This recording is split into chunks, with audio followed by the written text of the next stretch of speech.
Euh, Justement, vous parliez déjà aussi de l'influence de la caméra.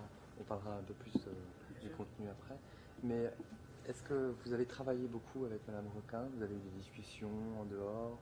Est-ce que elle-même, dans le dossier de presse, raconte que Délit flagrant avait été pour elle aussi une manière de s'étudier? Oui, oui. Et est-ce que vous avez senti justement aussi lors de ce film? Alors, Voilà. Enfin, ouais.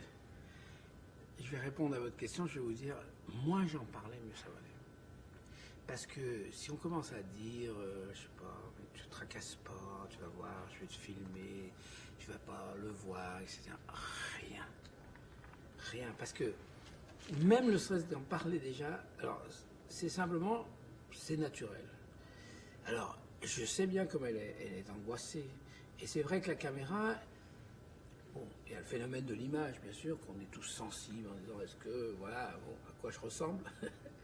Mais il y a surtout son problème, j'ai bien compris, c'est que, dans quelque sorte, le micro et la caméra servaient de mouchard. C'est-à-dire que sa hiérarchie, ses chefs allaient voir comment elle travaillait.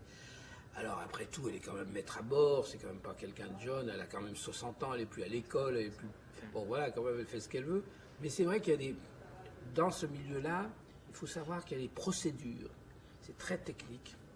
Et Jean-Marie Coulon qui m'a autorisé, il m'a dit n'importe comment, je risque rien avec Michel Bernard Requin parce qu'elle est très bonne en procédure. Donc, mais ça arrive qu'elle est fatiguée, qu'elle fait...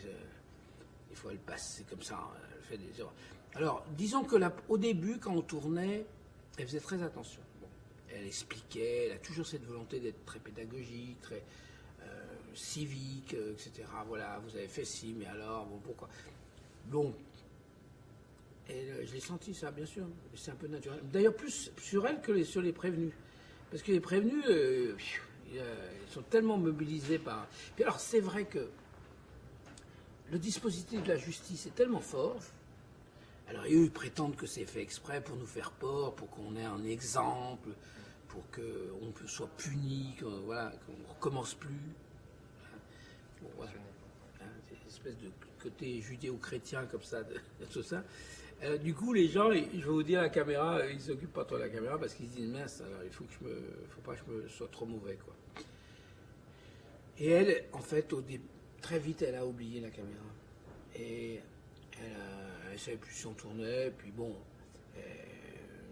c'est un peu comme dans Délit flagrant, c'est-à-dire que vous avez déjà tellement de choses que, bon, vous n'allez peut-être pas retenir ça, quoi.